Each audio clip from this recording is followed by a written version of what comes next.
আত্মবিশ্বাস মানে হলো নিজের প্রতি বিশ্বাস, নিজের যোগ্যতার উপর বিশ্বাস। আত্মবিশ্বাসের অভাবে ব্যক্তিত্ব দৃঢ় হয় না, তেমনি অতিরিক্ত আত্মবিশ্বাস ব্যক্তিত্বে নেতিবাচক প্রভাব ফেলতে পারে। আত্মবিশ্বাস অর্জন করা কোনো রাতারাতি ব্যাপার না, দীর্ঘদিন চর্চা এবং অভ্যাসে আত্মবিশ্বাস গড়ে ওঠে। আত্মবিশ্বাস কেউ কাউকে দিতে পারে না, সেটা নিজে নিজেই অর্জন। যে কোনো কাজে সফল হতে হলে আত্মবিশ্বাসী হওয়া জরুরি। আত্মবিশ্বাস এক একজনের কাছে এক এক রকম। আমাদের সবার জীবনযাত্রা আলাদা ও ব্যক্তিত্ব আলাদা। কোনো কাজ করার আগে অন্য লোকজন কী ভাববে এটা নিয়ে চিন্তা করা, ফলে কাজটি করা নিয়ে দ্বিধায় থাকা।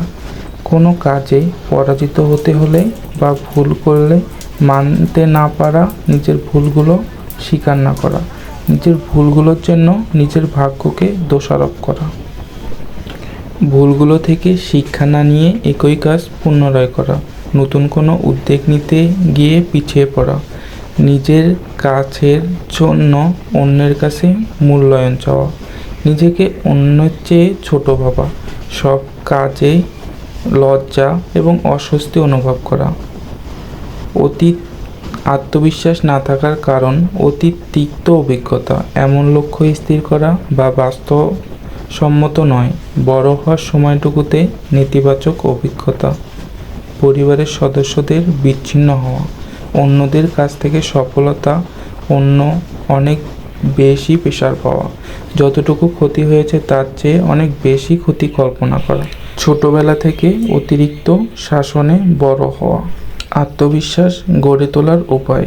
প্রতিযোগিতার এই যুগে আত্মবিশ্বাসী হওয়ার কোনো বিকল্প নেই।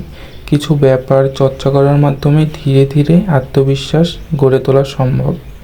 নিজেকে জিজ্ঞাসা করুন কী কী কারণে আপনি নিজেকে অন্যের চেয়ে ছোট ভাবেন, লজ্জা পান এবং অস্বস্তি বোধ করেন।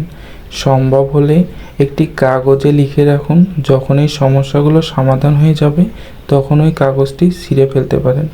আপনার প্রিয়জনের সাথে আপনার সমস্যাটি শেয়ার করুন এবং তাদের সাহায্য নিন। আপনার চারপাশে অতীত অভিজ্ঞতা সব কিছু বর্তমানের সাথে মানিয়ে নিন। পৃথিবীর কেউ পারফেক্ট নয়। আপনার ভুলগুলো থেকে শিক্ষা নিয়ে নতুন কিছু শুরু করুন। সবার জীবনে কিছু না কিছু সফলতা থাকে, এগুলো শনাক্ত করুন। তার জন্য নিজেকে গর্বিত ভাবুন, নিজেকে ক্রেডিট দেন। ধন্যবাদ।